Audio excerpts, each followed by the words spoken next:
This is the Lone Crater YouTube. We hope this video helps. Hello everyone.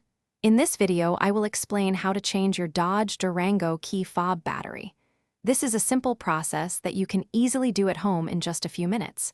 You will need one new CR2032 3-volt battery and a small flat blade screwdriver. No special skills are needed, just a little patience. Let's get started and give your key fob new life with a fresh battery.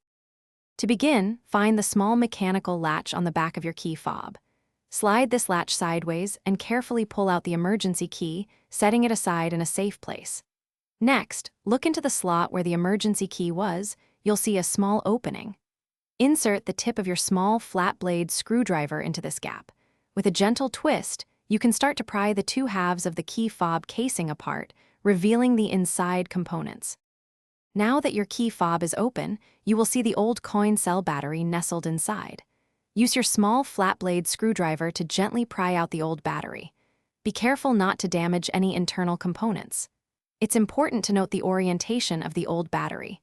Typically, the positive side, marked with a plus sign, faces down. Take your new CR2032 3-volt battery and insert it into the slot, ensuring the positive side is facing down, just like the old one. With the new battery securely in place, it's time to reassemble your key fob.